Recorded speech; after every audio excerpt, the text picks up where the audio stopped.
सभी मित्रों को गुड मॉर्निंग। आपका अपने चैनल के ऊपर स्वागत है। हम बात कर रहे हैं कंपनी लॉ की। जो इम्पोर्टेंट जो पर्सन जो हैं उनको हम देख रहे हैं। 7-8 क्लास होंगी, उसमें सब हर सब्जेक्ट की 7-7 क्लास होंगी, 7-7 8-8, जिसमें जल्दी से जल्दी क्वेश्चन है वो कवर हो जाएंगे। आइए ज्यादा समय न लेते हुए शुरू करते हैं।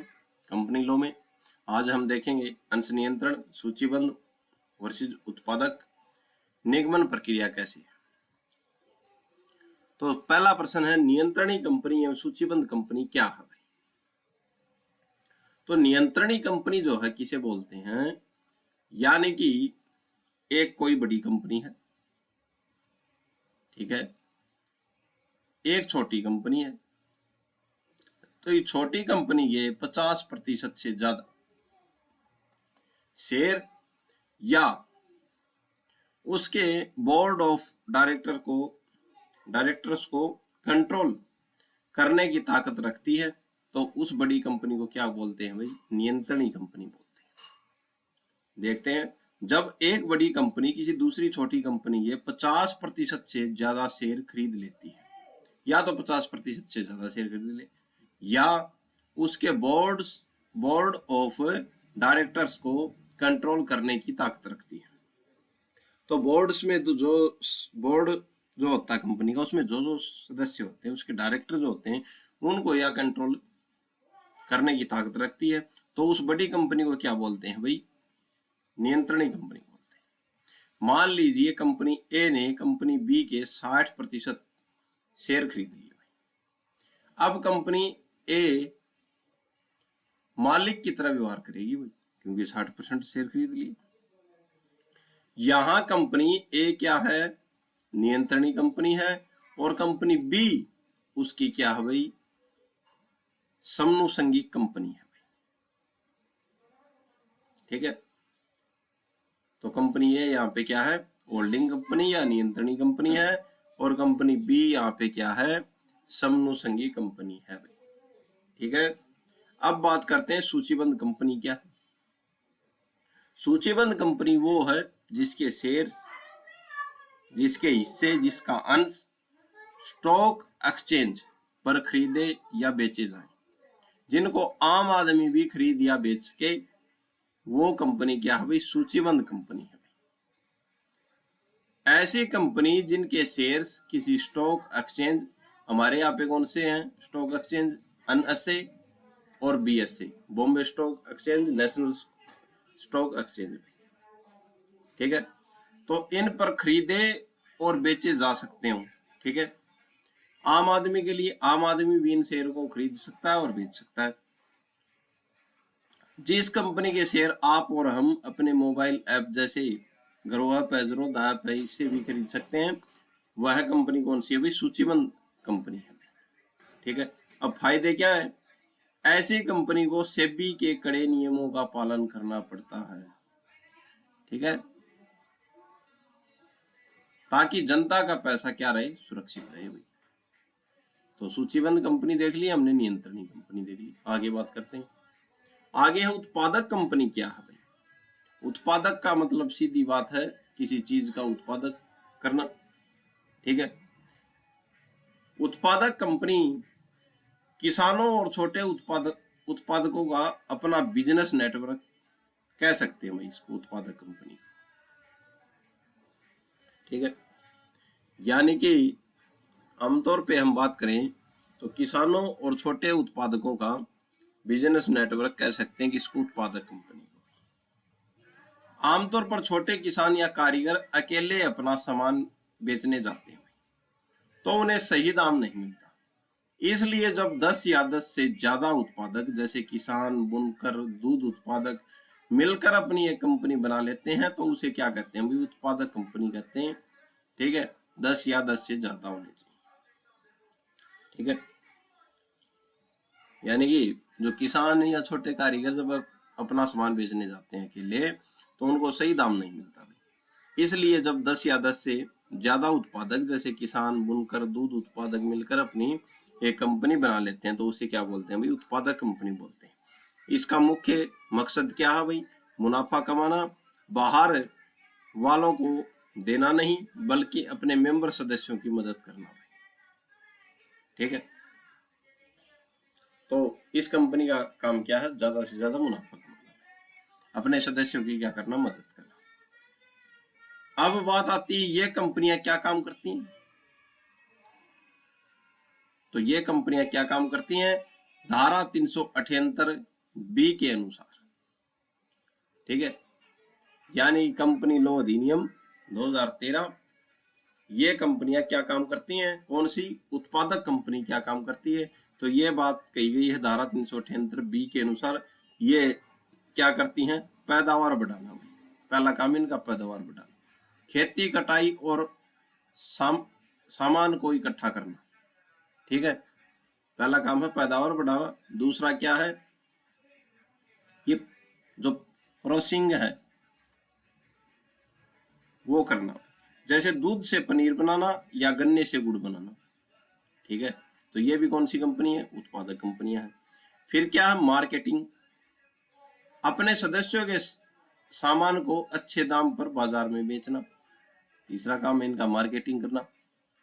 चौथा काम क्या है, मदद करना, सदस्यों की तकनीकी सलाह, बीज या मशीनें उपलब्ध कराना। तो चौथा काम है क्या करना, मदद करना। ये उत्पादक कंपनी है। उत्पादक कंपनियों की क्या है, काम। अगला प्रश्न क्या है वो देखते हैं। अब उत्पादक कंपनियों की खास बातें क्या है। पहले बात है सदस्य, इसमें केवल वही लोग सदस्य बन सकते हैं जो वास्तव में उत्पादन कर रहे हैं, जैसे किसान, मछुआरे, शिल्प बनाने वाले। तो इनकी सदस्यों की बात करें तो वही लोग सदस्य बन सकते हैं जो वास्तव में कुछ उत्पादन कर रहे हैं। ठीक है, बात आ जाती प्राइवेट कंपनी की तरह। तो उत्पादक कंपनी क्या, प्राइवेट कंपनी की तरह। यह काम तो एक प्राइवेट लिमिटेड कंपनी की तरह करती है, लेकिन इसके नियम किसानों के फायदे के लिए बने होते हैं। ठीक है, आगे बात क्या है, लिमिटेड लायबिलिटी। अगर कंपनी का कर्ज होता है तो सदस्यों को निजी संपत्ति सुरक्षित रहती है। अगर कंपनी पर कर्ज होता है तो इसमें सदस्यों की जो निजी संपत्ति है वो क्या रहती है, सुरक्षित रहती है। ठीक है, मान लीजिए गांव में 20 किसान मिलकर गांव विकास उत्पादन कंपनी बनाते हैं। अब वे सब मिलकर खाद सस्ते में खरीदेंगे, थोक भाव में। अपनी फसल को सीधे शहर के बड़े शोरूम में बेचेंगे। जो मुनाफा होगा वह उन 20 किसानों में उनके काम के हिसाब से बांट दिया जाएगा। ठीक है, तो यह है उत्पादक कंपनी। आगे बात करते हैं, अगला प्रश्न क्या है, कंपनी के निगमन की प्रक्रिया को समझाइए। कंपनी का जो जन्म जो होता है वो कैसे होता है, उस प्रक्रिया को बताइए भाई। कई बार सीधा प्रश्न आता है, कंपनी के निगमन की प्रक्रिया को समझाइए। अब बात अटक जाती है यहाँ पे, निगमन क्या चीज है। तो इसका मतलब है कंपनी का जन्म, कंपनी का जन्म भाई। कंपनी का जन्म कैसे होता है। ठीक है, कंपनी का निगमन मतलब सरल भाषा में कंपनी का जन्म भाई। ठीक है, जैसे एक बच्चे के जन्म के बाद उसका जो जन्म तिथि सर्टिफिकेट बनता है, वैसे ही कंपनी को कानूनी रूप से जिंदा मानने के लिए उसका पंजीकरण, रजिस्ट्रेशन कराना पड़ता है। ठीक है, तो क्या करवाना पड़ता है, कंपनी का पंजीकरण करवाना पड़ता है, कंपनी का रजिस्ट्रेशन करवाना पड़ता है। ठीक है, तो कंपनी का जन्म जब पंजीकरण हो जाता है तब मान लिया जाता है कि कंपनी का क्या होगा, जन्म होगा, यानी कि निगमन होगा। अब निगमन की प्रक्रिया पूछ रहा है कि प्रक्रिया कैसे होगी इसकी। पहली बात है, कितने लोग होंगे कंपनी बनाने के लिए। सबसे पहले आपको लोग इकट्ठा करने होंगे भाई। ठीक है, 3 प्रकार की कंपनियां हैं, पब्लिक कंपनी, प्राइवेट कंपनी और एक व्यक्ति कंपनी। ठीक है, तो बात पब्लिक कंपनी है, तो पब्लिक कंपनी में कम से कम 7 लोग होंगे। प्राइवेट कंपनी में कम से कम 2 लोग होंगे। पहले एक व्यक्ति कंपनी में एक व्यक्ति भी कंपनी बना सकता है भाई, ठीक है। पब्लिक कंपनी में कम से कम 7 लोग चाहिए कंपनी बनाने के लिए, प्राइवेट कंपनी में कम से कम 2 व्यक्ति चाहिए कंपनी बनाने के लिए, एक व्यक्ति कंपनी में सिर्फ एक व्यक्ति होना चाहिए, ठीक है, बनाने के लिए। जरूरी दस्तावेज, अब दस्तावेजों की बात हम करें तो रजिस्ट्रार के पास जाने से पहले 2 सबसे जरूरी कागज बनाने पड़ते हैं, ठीक है। कौन कौन से कागज हैं?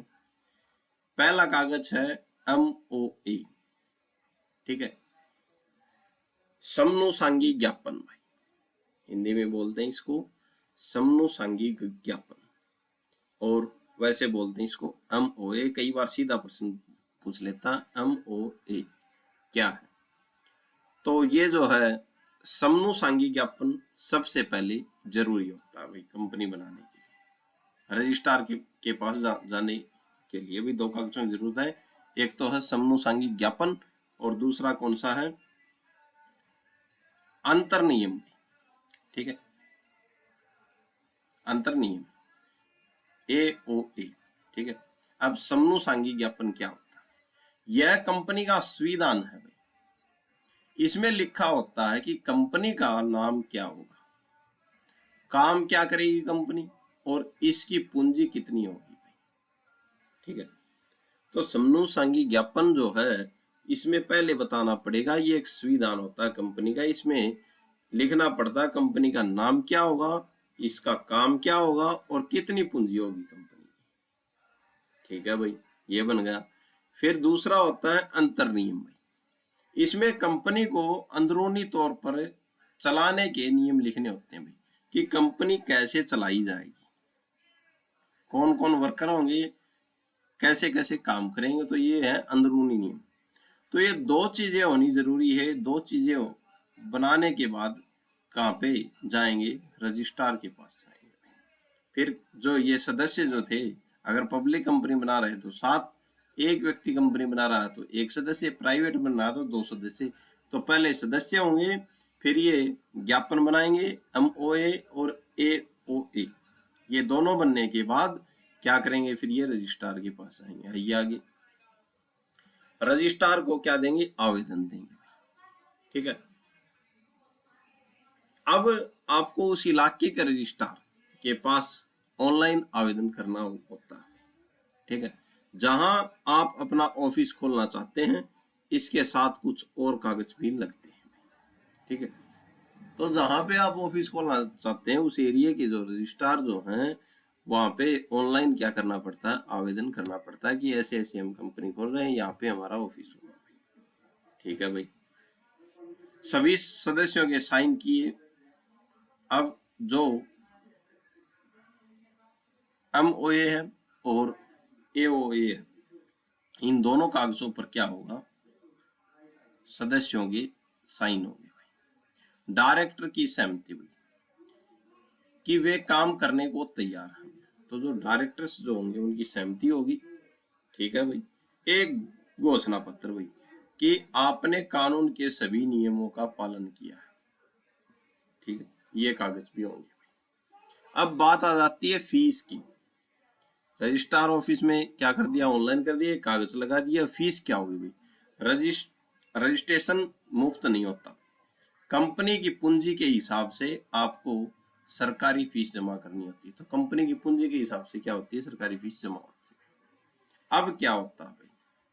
अब निगमन का प्रमाण पत्र, कंपनी बनकर तैयार भाई। जब रजिस्ट्रार आपके सभी कागजों से संतुष्ट हो जाता तो वो आपको क्या दे देता भाई? सर्टिफिकेट दे देता भाई कंपनी बनने का, ठीक है। तो निगमन प्रमाण पत्र आपको दे दिया जाएगा।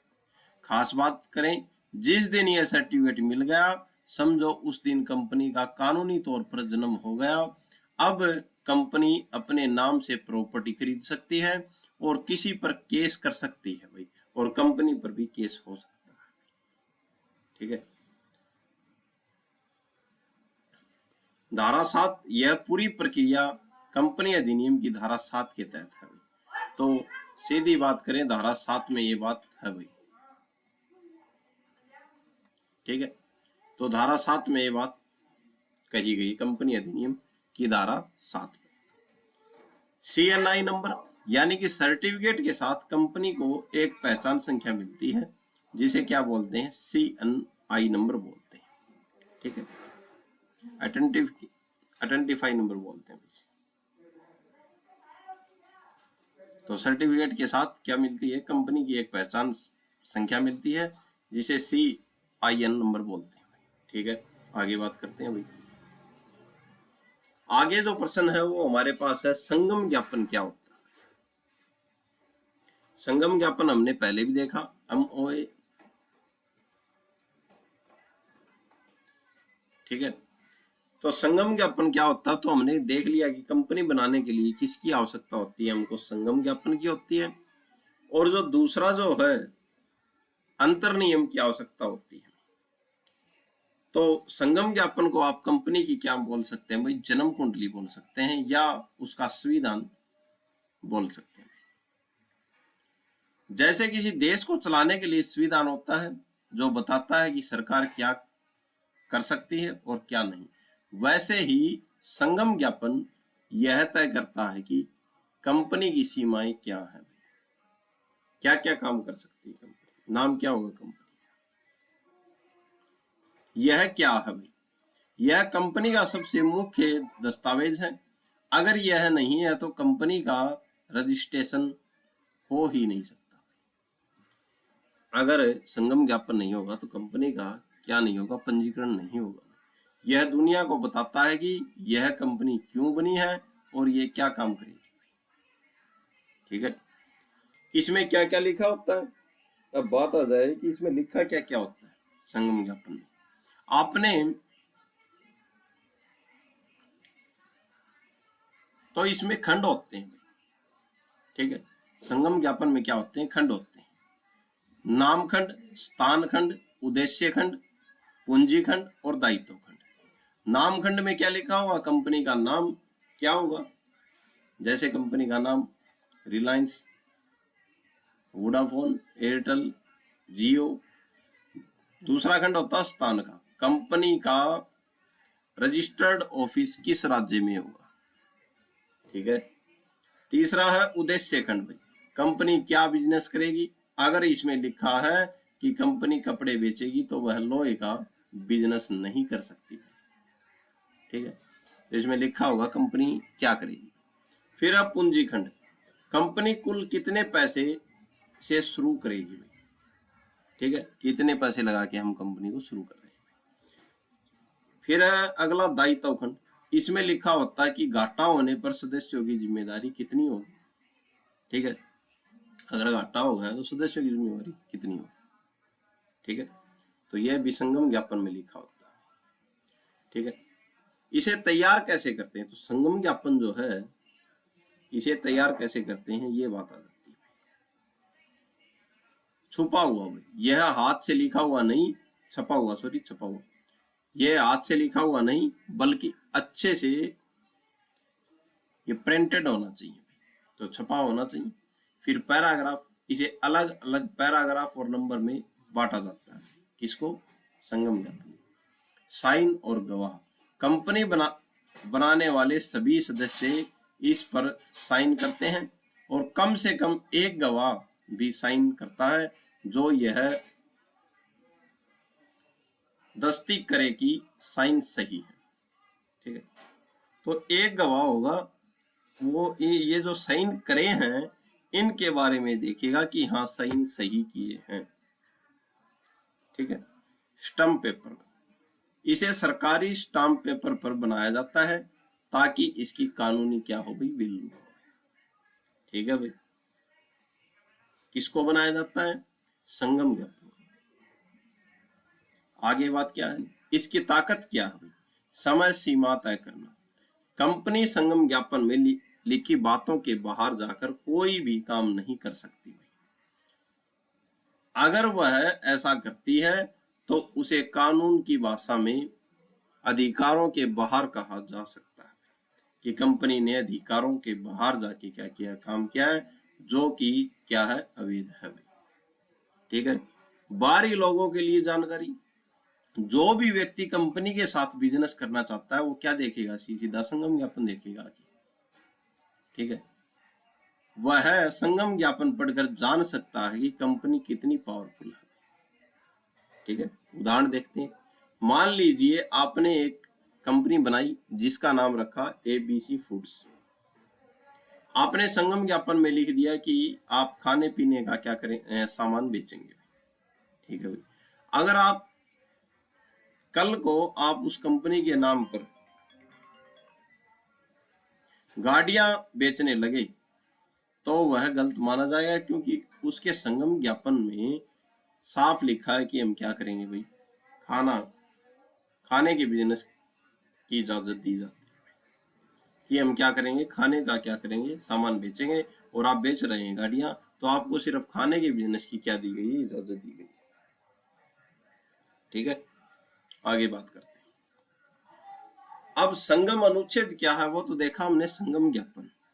अब बात आ जाती है संगम अनुच्छेद की। ठीक है, और इसी को बोलते हैं अंतर नियम भाई, अंदर के नियम भाई कंपनी के। ठीक है, संगम अनुच्छेद यानी कि AOA,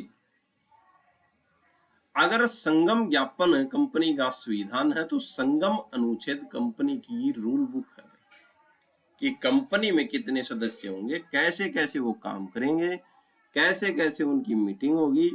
तो जो संगम अनुच्छेद जो है वो कंपनी में जो नियम बनते हैं उनके बारे में।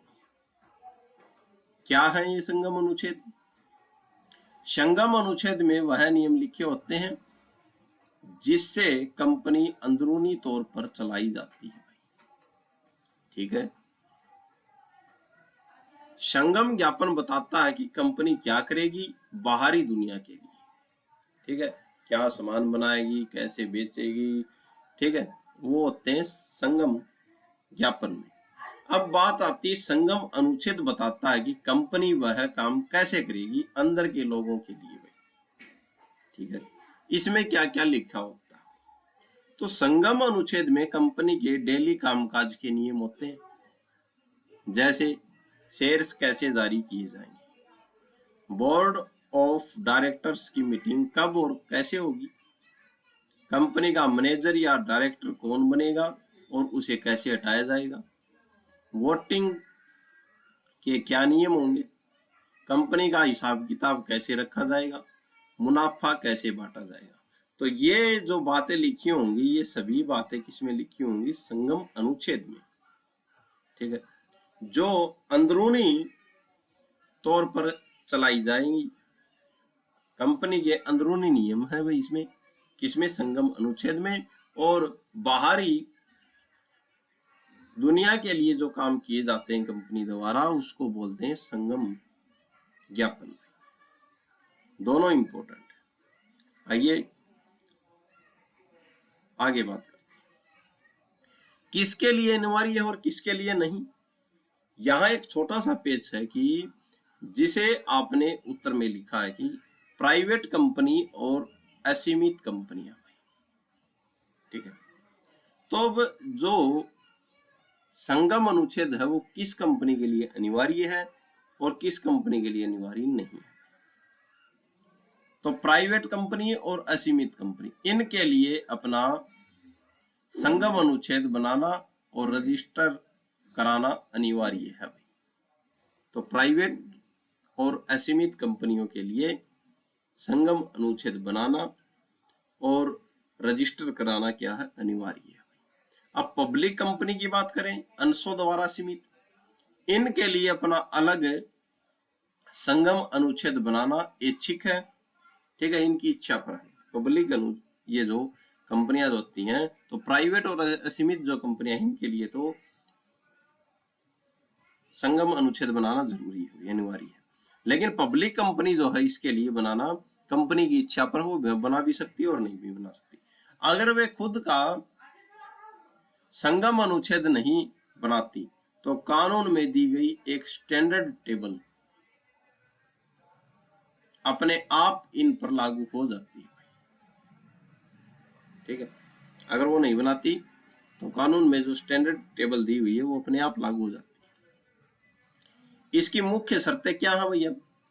संगम अनुच्छेद की साइन में जिन लोगों ने संगम ज्ञापन पर साइन किए हैं उन्हीं को संगम अनुच्छेद पर भी साइन करने होंगे। ठीक है भाई। अधीनता क्या होगी भाई? अब संगम अनुच्छेद हमेशा संगम ज्ञापन के नीचे काम करता है। यह नहीं कि संगम ज्ञापन से ऊपर हो गया, तो संगम अनुच्छेद हमेशा संगम ज्ञापन के नीचे काम करता है। मतलब संगम अनुच्छेद में कोई भी ऐसा नियम नहीं बनाया जा सकता जो संगम ज्ञापन या कंपनी कानून के खिलाफ हो गए। ठीक है। उदाहरण देखते हैं भाई। एक क्रिकेट क्लब है, क्लब का एक कोई क्रिकेट क्लब है, क्लब का क्या है? संगम ज्ञापन कहता है कि हम क्रिकेट को बढ़ावा देंगे और मैच खेलेंगे। ठीक है भाई। अब क्लब में संगम अनुच्छेद बनाया गया। संगम अनुच्छेद कहेगा मैच सुबह 9 बजे शुरू होगा, सफेद कपड़े पहनना जरूरी है और कैप्टन का चुनाव वोटिंग से होगा। ठीक है। तो जो संगम ज्ञापन जो था इसने बताया कि हम मैच खेलेंगे और बढ़ावा देंगे मैचों को, लेकिन इसका टाइम और इसकी ड्रेस और इसका चुनाव कैप्टन का कैसे होगा ये किसने बताया? संगम अनुच्छेद में बताया जाता है। तो ये जो संगम ज्ञापन जो है, संगम अनुच्छेद जो है वो संगम ज्ञापन के नीचे काम करता है। आगे बात करते हैं। निगम के आवरण को हटाना का सिद्धांत क्या है? बात आ जाती निगमन का आवरण, निगमन है, सॉरी निगमन निगमन के आवरण को हटाने का सिद्धांत क्या है? कानून की नजर में कंपनी एक अलग व्यक्ति है। मान लीजिए कंपनी एक इंसान है और उसके मेंबर मालिक डायरेक्टर अलग इंसान है। ठीक है। इसके बीच में कानून एक अदृश्य पर्दा डाल देता है। ठीक है। अब कंपनी चला तो वही रहे मालिक, लेकिन कानून बोलता है कि कंपनी अलग है और मालिक अलग है, तो एक अदृश्य जो पर्दा जो है वो डाल देता है। ठीक है। अगर कंपनी कोई गलत करती है तो सजा कंपनी को मिलती है, मालिक को नहीं। अगर कंपनी पर कर्ज है तो मालिक अपनी जेब से पैसा नहीं देगा। इसे ही क्या कहते हैं भाई? निगमन का आवरण कहते हैं भाई। ठीक है। यानी कि अगर कंपनी कुछ गलत करती है तो सजा किसको मिलेगी? कंपनी को मिलेगी। अगर कंपनी पर कर्जा है तो मालिक अपनी जेब से पैसा नहीं देगा। इसे ही क्या बोलते हैं भाई? कंपनी का आवरण बोलते हैं। ये जो पर्दा जो है कंपनी और मालिक के बीच, इसी को क्या बोलते हैं? निगमन का आवरण बोलते हैं। यानी वह पर्दा जो मालिक को कंपनी के कामों की जिम्मेदारी से बचाता है, उसको क्या बोलते हैं? निगमन का आवरण। पर्दा हटाना। अब बात आ जाती है बीच का जो ये पर्दा जो है कंपनी और मालिक के बीच, कि अगर कंपनी गलत करेगी तो कंपनी भुगतेगी, मालिक गलत करेगा तो मालिक। तो अगर ये पर्दा हटाना की बात कहें तो अब सोचिए कुछ चालाक लोग कंपनी का इस्तेमाल गलत कामों के लिए करने लगे। वे कंपनी के नाम पर धोखाधड़ी करें, टैक्स चोरी करें या पैसा गबन करें और फिर कहें कि हमने नहीं, कंपनी ने किया, हमें मत पकड़ो। तो अब क्या होगा? इस पर्दे की आड़ में लेके कुछ लोग गलत काम कर देते हैं, तो उसमें क्या होगा भाई? ऐसे समय में न्यायालय कहता है कि बहुत हुआ, अब हम इस पर्दे को उठाएंगे और देखेंगे कि पीछे बैठकर ये गंदा खेल कौन खेल रहा है। ठीक है। जब कोर्ट कंपनी और उसके मालिक के बीच के इस फर्क को खत्म कर दे और सीधे मालिकों या जो डायरेक्टर्स जो हैं को सजा देता है, तो उसे ही निगमन के आवरण को हटाना कहते हैं। ठीक है। आगे बात करते हैं।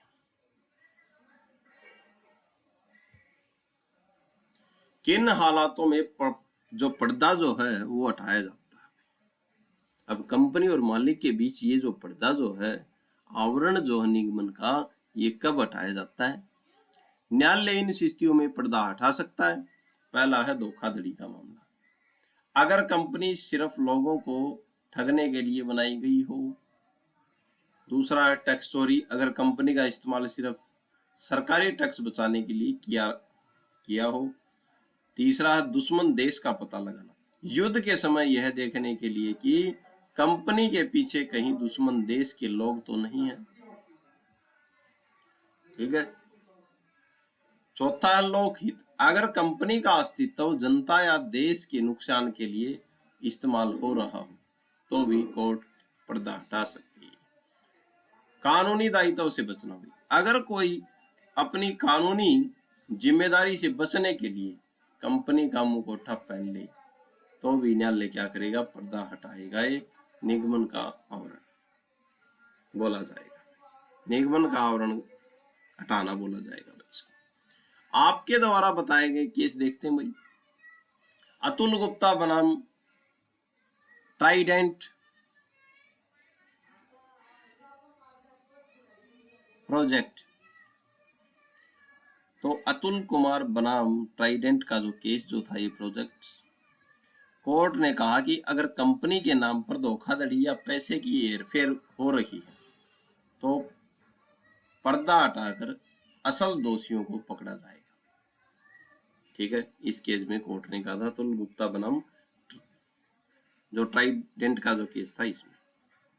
आगे है स्टेट ऑफ राजस्थान बनाम गोटन लाइमस्टोन, 2016 का मामला है। सुप्रीम कोर्ट ने साफ किया कि अगर कानून का उल्लंघन हो रहा है या जनता का नुकसान हो रहा है तो कोर्ट चुप नहीं बैठेगा और पर्दा हटा देगा। तो राजस्थान स्टेट बनाम गोटन लाइमस्टोन का जो केस था 2016 में, उसमें सुप्रीम कोर्ट ने बात कही थी। लोटस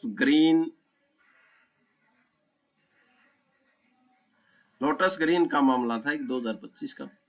इसमें कोर्ट ने कहा कि अगर कोई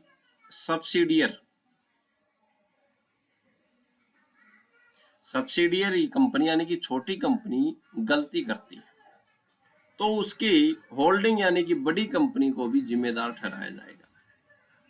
ठीक है। तो जो लोटस ग्रीन वाले 2025 का मामला था, इसमें कोर्ट ने कहा था कि अगर कोई छोटी कंपनी गलत काम करती है तो उसकी जो होल्डिंग कंपनी जिसके 60% से ज्यादा शेयर उसने खरीद रखे, 50 से ज्यादा शेयर उसने खरीद रखे, बड़ी कंपनी को भी जिम्मेदार ठहराया जाएगा। पर्दा एक सुरक्षा कवच है शरीफ व्यापारियों के लिए ताकि वे निडर होकर बिजनेस कर सकें, लेकिन अगर कोई इस कवच का इस्तेमाल ढाल बनाकर अपराध करने के लिए करता है तो कानून उस कवच को फाड़ देता है। ठीक है। आगे बात करते हैं।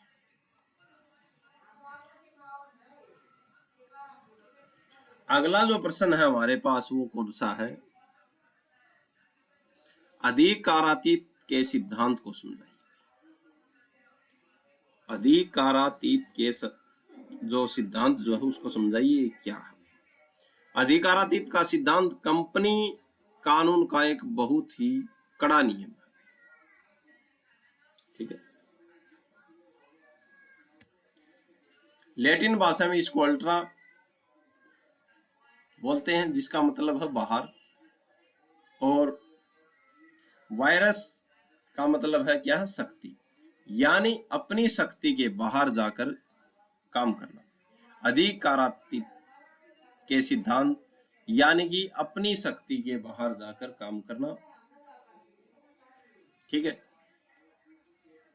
लैटिन भाषा में अल्ट्रा और वायरस यानी कि बाहर, और शक्ति यानी कि शक्ति के बाहर जाकर क्या करना? काम करना। यह क्या है भाई? अधिकारातीत।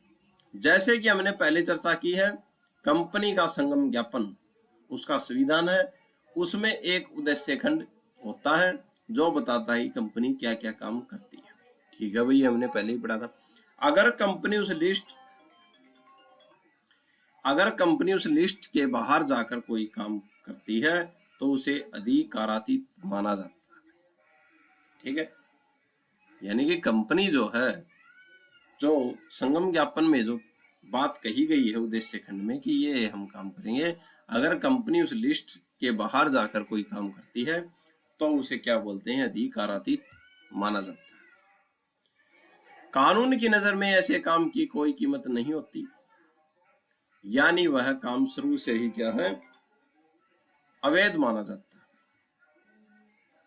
ठीक है, दो तरह के अधिकारातीत कार्य हैं, अंतर नियमों के बाहर यानी कि अंदर के जो नियम हैं उनके बाहर, सीमा नियम के बाहर। तो दो तरह के अधिकारातीत कार्य होते हैं। अगर कंपनी उनसे बाहर जाके काम करती है तो कोर्ट जो है वो पहले से ही क्या माने जाते हैं, अवैध माने जाते हैं। ठीक है, अंतर नियमों के बाहर भी जब डायरेक्टर ऐसे काम करते हैं जो कंपनी के किसमें, संगम अनुच्छेद के खिलाफ है। ठीक है, तो पहला है अंतर नियमों के बाहर हुई, जब डायरेक्टर ऐसे काम करते हैं जो कंपनी के अंतर नियमों के खिलाफ है। राहत भाई, इसे कंपनी के शेयर होल्डर मीटिंग में प्रस्ताव पास करके बाद में सही कर सकते हैं। ठीक है, तो इसमें क्या है, कंपनी के जो शेयर होल्डर हैं, जिनके पास शेयर जो है, हिस्सेदारी जो है, वो मीटिंग करके प्रस्ताव पास करके इसको सही कर सकते हैं। दूसरा है सीमा नियम के बाहर भाई। ठीक है, यह सबसे गंभीर है जब कंपनी अपने संगम ज्ञापन के ही बाहर चली जाए तो अंजाम क्या होगा, इसे शेयर होल्डर्स भी मिलकर सही नहीं कर सकते, यह पूरी तरह से शून्य माना जाता है। ठीक है, आगे बात करते हैं इसके परिणाम क्या होंगे। अधिकारातीत के परिणाम क्या होंगे, कोई केस नहीं है। अगर कंपनी अपनी शक्ति के बाहर जाकर कोई दूसरी कंपनी से कॉन्ट्रैक्ट करती है तो कोई केस नहीं है। न तो कंपनी सामने वाली पार्टी पर केस कर सकती है और न ही सामने वाली पार्टी कंपनी पर केस करती है। यानी कि अगर संगम ज्ञापन, संगम अनुच्छेद, अगर संगम ज्ञापन के बाहर जाके किसी कंपनी से कॉन्ट्रैक्ट कर लिया तो पहली बात तो इसमें क्या नहीं होगा, कोई केस नहीं होगा। अगर कॉन्ट्रैक्ट में कोई गड़बड़ हो गई तो कोई केस नहीं होगा, नहीं तो सामने वाली कंपनी कर सकती केस, जिसने कॉन्ट्रैक्ट किया है, और जिससे किया है वो भी उस पर केस नहीं कर सकती, क्योंकि दोनों ने अपनी अधिकारिकता के बाहर जाके, कंपनी ने अपनी अधिकारिकता के बाहर जाके क्या किया है, कॉन्ट्रैक्ट किया।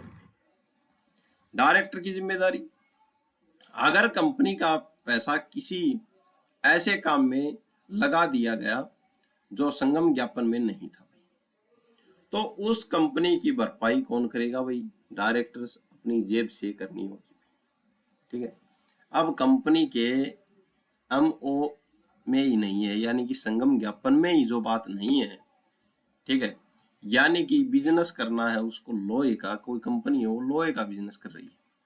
ठीक है, ये उसके संगम ज्ञापन में है, और किसी दूसरी कंपनी से जाके वो बिजनेस करने लग जाती है किसका, प्लास्टिक का, तो अपनी अधिकारिकता से बाहर है, और ये बात संगम ज्ञापन में नहीं है। ये सामने वाली कंपनी को ही पता है कि कंपनी किसका व्यापार कर रही है, लोहे का, लेकिन फिर भी वो उससे कॉन्ट्रैक्ट कर रही है। तो दोनों कंपनियां, नहीं तो सामने वाली कंपनी और नहीं जो कर रही है वो कंपनी, केस नहीं कर सकती दोनों कंपनियों पर, एक दूसरे पर। ठीक है, फिर डायरेक्टर की जिम्मेदारी क्या होगी, अगर पैसा डूब जाता है, क्योंकि संगम ज्ञापन के खिलाफ गए हैं ये। ठीक है, बिजनेस करना लोहे का था, कर रहे प्लास्टिक का। ठीक है, तो डायरेक्टर अगर इसमें क्या हो जाता है, पैसे डूब जाते हैं तो डायरेक्टर को अपनी गोद से भरने होंगे।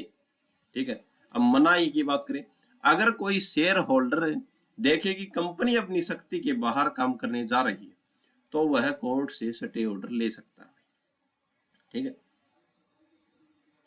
किसी शेयर होल्डर को ये पता चले कि कंपनी ऐसे उसके जो संगम ज्ञापन में ये बात है नहीं और इससे बाहर जाके काम करने जा रही है, कोई कॉन्ट्रैक्ट करने जा रही है, तो वो कोर्ट से ऑर्डर ले सकता है। उदाहरण देखते हैं, मान लीजिए कंपनी XYZ लिमिटेड बनी है और उसके संगम ज्ञापन में लिखा है कि वह सिर्फ सीमेंट बनाई है। ठीक है भाई, बना सकती है सीमेंट। अब अगर वह कंपनी सीमेंट बनाने के लिए मशीनें खरीदती है, ठीक है भाई, तो यह अधिकारिकता के भीतर है भाई। तो अब सीमेंट बनाने के लिए तो मशीन खरीदेगी नहीं, सीमेंट कैसे बनाएगी, तो अधिकारिकता के भीतर है। लेकिन अगर वह कंपनी अचानक फिल्म बनाना शुरू कर दे और किसी हीरो को साइन कर ले, तो यह क्या होगा, अधिकारिकता के क्या होगा, बाहर है भाई, अधिकारातीत होगा भाई। ठीक है, अब नतीजा क्या होगा, यह होगा कि वह हीरो कंपनी से अपनी फीस वसूलने के लिए केस नहीं कर पाएगा भाई। क्यों नहीं कर पाएगा, क्योंकि कंपनी सीमेंट बनाने की है, क्योंकि कंपनी के पास फिल्म बनाने का अधिकार ही नहीं है भाई। ठीक है, तो इसको बोलते हैं अधिकारिकता, अधिकारातीत का सिद्धांत। आगे बात करते हैं, विवरणिका की परिभाषा दीजिए भाई। प्रोस्पेक्ट बोलते हैं भाई इसको, इसकी परिभाषा दीजिए, ये क्या होता है।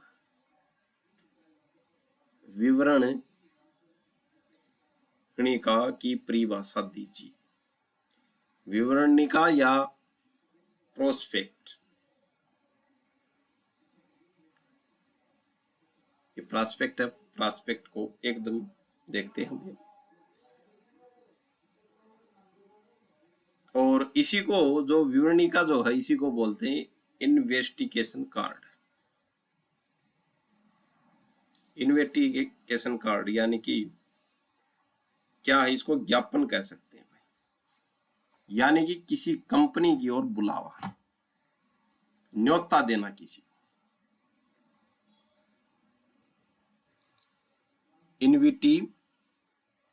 इन्विटेशन देना भाई। ठीक है, इनविटेशन कार्ड भी बोलते हैं, न्योता देना भी बोलते हैं और ज्ञापन भी भाई। प्रोस्पेक्ट, विवरणिका, इसको क्या बोलते हैं, न्योता देना कंपनी का, या ज्ञापन कह सकते हैं भाई इसको। आइए देखते हैं क्या होता है विवरणिका या ज्ञापन। जब किसी कंपनी को अपना बिजनेस बढ़ाने के लिए बहुत सारे पैसों की जरूरत होती है, तो वो जनता यानी कि पब्लिक के पास जाती है। कंपनी कहती है आप हमें पैसा दो, बदले में हम आपको अपनी कंपनी में हिस्सेदारी या ब्याज देंगे। ठीक है, अब कंपनी जो है, कंपनी क्या करती है, कंपनी बिजनेस बढ़ाने के लिए कंपनी को पैसों की जरूरत है, तो वो किसके पास जाती है, वो अपना विज्ञापन लेके कंपनी के पास, जनता के पास जाती है। ठीक है, न्योता पत्र लेके, न्योता कार्ड लेके जनता के पास आती है कि आप हमें पैसे दो, हम आपको क्या देंगे, बदले में आपको कंपनी में हिस्सेदारी देंगे या ब्याज देंगे, जो आप पैसा दोगे उसके ऊपर। अब जनता को कैसे पता चलेगा कि कंपनी कौन है, उसका मालिक कौन है, वह पैसों का क्या करेगी और भविष्य में फायदा होगा या नुकसान। ठीक है, तो जनता को क्या पता कि इसका मालिक कौन है, कंपनी का नाम क्या है, कंपनी पैसे का करे क्या, कि भविष्य में अगर हमने पैसा दे दिया तो कंपनी में नुकसान होगा या लाभ होगा। ठीक है, इन सवालों के जवाब से जिस किताब या डॉक्यूमेंट्स में लिखे होते हैं, ये जो सवालों के जवाब होते हैं, कंपनी का मालिक कौन है, कंपनी को कैसे पैसा चाहिए, कंपनी क्या करेगी पैसे का, भविष्य में डूबेगा या बचेगा, तो इन सवालों के जवाब के लिए, जवाब से जिस किताब या डॉक्यूमेंट्स में लिखे होते हैं इस सवालों के जवाब, उसे क्या बोलते हैं भाई, उसे ही बोलते हैं विवरणिका। ठीक है, या प्रोस्पेक्ट या प्रॉस्पेक्ट कहते हैं भाई इसको। ठीक है, आगे बात करते हैं भाई, इसमें क्या क्या लिखा होता है भाई। अब विवरणिका जो है उसमें क्या क्या लिखा होता है, कंपनी का बायोडाटा होगा सबसे पहले, तो कंपनी का नाम, ऑफिस का पता कि ऑफिस कहाँ है, जो मालिक जो होते हैं डायरेक्टर्स वो कौन कौन है भाई, ये नाम होगा पहला तो इसमें। फिर है बिजनेस प्लान, कंपनी क्या काम करती है और जनता के लिए, जनता से लिए हुए पैसों का इस्तेमाल कहाँ करेगी, ये भी उसमें लिखा होगा। वित्तीय हालात, कंपनी ने पिछले सालों में कितना मुनाफा कमाया, ये भी लिखा होगा। जोखिम, कंपनी में पैसा लगाने में क्या क्या खतरे हो सकते हैं। फिर होती हैं शर्तें भाई, आप शेयर कैसे खरीद सकते हैं और उसकी कीमत क्या होगी, यह भी प्रॉस्पेक्ट में लिखी होती है। ठीक है, विवरणिका में लिखे होते हैं। आगे बात करते हैं, कानून के हिसाब से प्रकार। अब कानून के हिसाब से जो प्रॉस्पेक्ट जो होते हैं इनके प्रकार देखते हैं। खास 3 नाम आए और ये कंपनी अधिनियम की धारा 2 की उपधारा 70 में बात कही गई है कि कानून के हिसाब से प्रॉस्पेक्ट यानी कि विवरणिका कितने प्रकार की होती है। पहला होता है लाल हेरिंग प्रॉस्पेक्ट, इसमें सब कुछ होता है, बस शेयरों की सही कीमत और संख्या नहीं लिखी होती, यह केवल मार्केट का मूड जानने के लिए जारी किया जाता है। ठीक है, तो लाल हेरिंग जो प्रॉस्पेक्ट जो है इसमें सब कुछ होता है, नाम भी, कंपनी का मालिक कौन है, क्या क्या शर्तें होंगी, बस इसमें क्या नहीं होता, बस शेयरों की सही कीमत और संख्या नहीं लिखी होती, यह केवल मार्केट का मूड जानने के लिए जारी किया जाता है। अगला जो प्रॉस्पेक्ट है वो कौन सा है, सेल्फ प्रॉस्पेक्ट। इसमें क्या होता है, जब किसी कंपनी को साल में कई बार पैसे जुटाने हों तो वह बार बार नया जो प्रॉस्पेक्ट नहीं छापती भाई, वह एक ही बार सेल्फ जो प्रॉस्पेक्ट है जमा कर देती है जो 1 साल तक चलता है। ठीक है, तीसरा जो है विज्ञापन या सूचना, अखबार में निकाला कोई भी विज्ञापन जो जनता को शेयर खरीदने के लिए बुलाया, वह भी क्या है, प्रॉस्पेक्ट ही माना जाता है। ठीक है, और इनकी चर्चा कहाँ पे है, कंपनी अधिनियम धारा 2 की उपधारा 70 में बात कही गई है।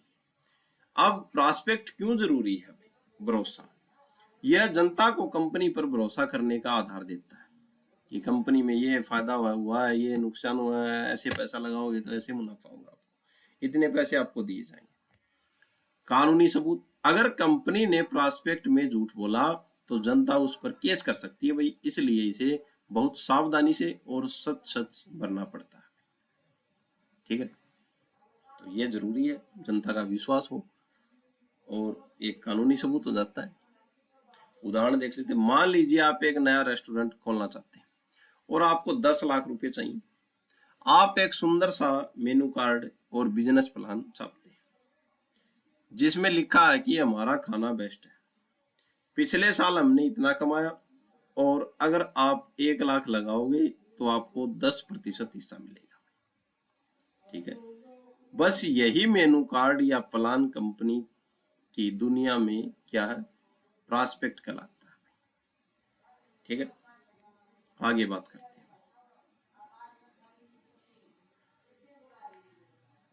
बात है पर विवरण, जो पर विवरण के स्थान पर कथन किसे कहते हैं।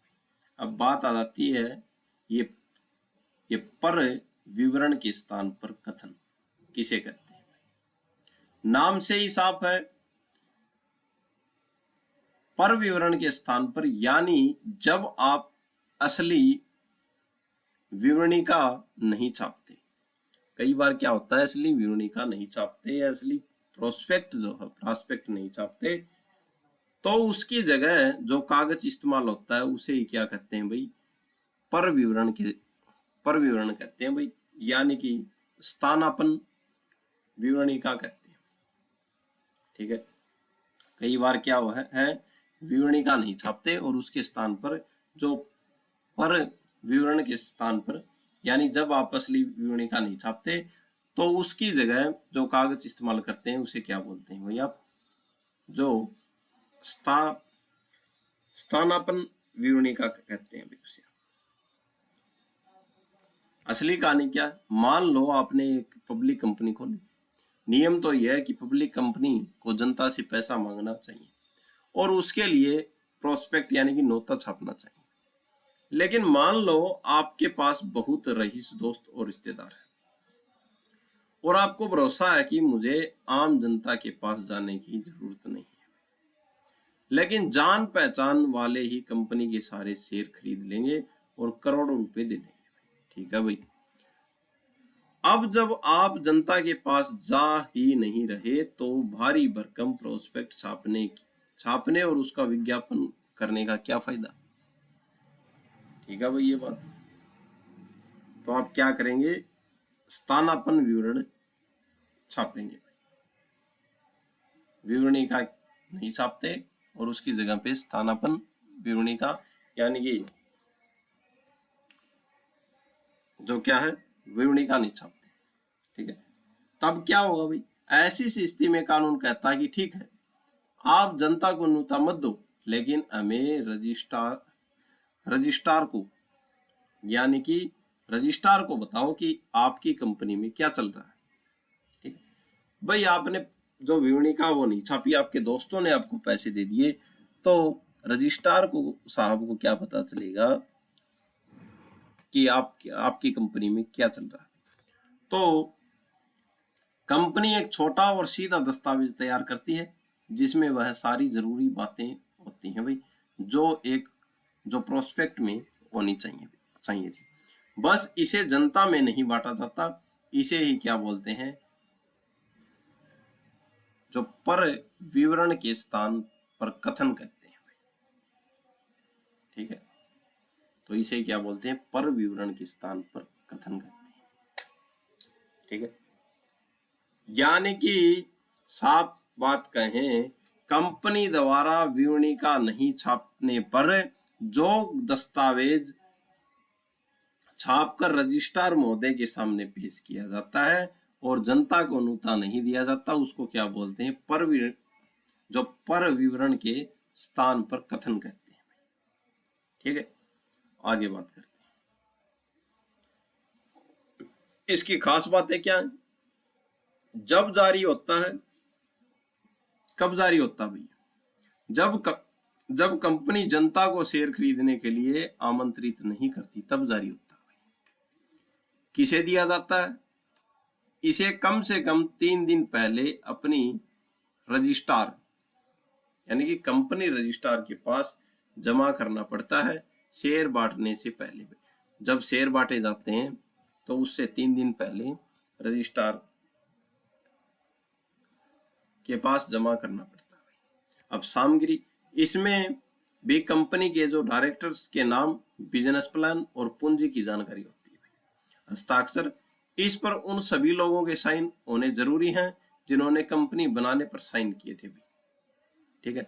निष्कर्ष की बात करें, यह एक ऐसा डॉक्यूमेंट है जो तब काम आता है जब कंपनी प्राइवेट तरीके से अपनी पूंजी का इंतजाम कर लेती है और उसे पब्लिक में ढिंढोरा पीटने की जरूरत नहीं पड़ती। यह रजिस्ट्रार को यह बताने का तरीका है कि हमने पैसे जुटा लिए हैं, ये रही आपकी डिटेल, ये रही उसकी डिटेल। सॉरी। ठीक है। आगे बात करते हैं। अंश की परिभाषा के ऊपर बात करते हैं। अंश क्या है? शेयर क्या है? ठीक है। अंश को समझना बहुत ही आसान है। इसे आप कंपनी की पूंजी का एक छोटा सा टुकड़ा मान सकते हैं। तो कंपनी की पूंजी का एक छोटा सा टुकड़ा क्या है? अंश। मान लो आपको एक बड़ा पिज्जा खरीदना है जिसकी कीमत कितनी है? 1000 रुपये है भाई, लेकिन आपके पास सिर्फ 100 रुपये हैं। आप अपने 9 दोस्तों को बुलाते हैं और सब 100 मिलाते हैं। अब उस पिज्जे के 10 बराबर टुकड़े किए गए भाई, क्योंकि सभी ने मिलाया है भाई, 10 बंदों ने। हर टुकड़ा एक अंश या शेयर है भाई। ठीक है। तो कंपनी की पूंजी का एक छोटा सा टुकड़ा माना जाता है, उसको क्या बोलते हैं? अंश बोलते हैं। जिसके पास एक टुकड़ा है वह उस पिज्जे का 1/10 हिस्सा यानी शेयर होल्डर है। ठीक इसी तरह जब किसी कंपनी को 1 करोड़ की जरूरत होती है तो वह उसे छोटे छोटे हिस्सों में जैसे 10 या 100 के टुकड़ों में बांट देती है। इसी एक छोटे हिस्से को क्या कहते हैं भाई? अंश कहते हैं। परिभाषा का बात करते हैं तो कंपनी अधिनियम की धारा 2 की उपधारा 84 ये बात करती है अंश पूंजी का हिस्सा। अंश क्या है? पूंजी का हिस्सा। कंपनी की कुल जमा पूंजी का सबसे छोटा हिस्सा क्या है? अंश। ये बात कंपनी अधिनियम 2 की धारा 2 सेक्शन 2 की उपधारा सेक्शन 84 में बात कही गई है। ठीक है। स्टॉक भी शामिल है। जब बहुत सारे पूरी तरह से चुकता शेयर को एक साथ मिला दिया जाता है तो उसे स्टॉक कहा जाता है। ठीक है। कानून की नजर में शेयर और स्टॉक लगभग एक ही परिवार के सदस्य हैं। ठीक है। तो बहुत सारे जो शेयर जो है उनको एक साथ मिला दिया जाता है तो उसे क्या बोलते हैं? स्टॉक्स बोलते हैं। आगे बात करते हैं अंश असल में क्या। शेयर सिर्फ एक कागज का टुकड़ा या कंप्यूटर पर दिखने वाला नंबर नहीं है बल्कि इसके साथ कुछ हक राइट मिलते हैं। क्या राइट मिलते हैं? मालिकाना हक। अगर आपके पास शेयर है तो आप कंपनी के उतने हिस्से के क्या है भाई? मालिक है। मुनाफे में हिस्सा। जब कंपनी कमाएगी तो वह आप अपने मुनाफे का एक छोटा सा हिस्सा आपको भी देगी। वोट देने का अधिकार। कंपनी के बड़े फैसलों में आप अपनी राय दे सकते हैं, वोट डाल सकते हैं। ठीक है।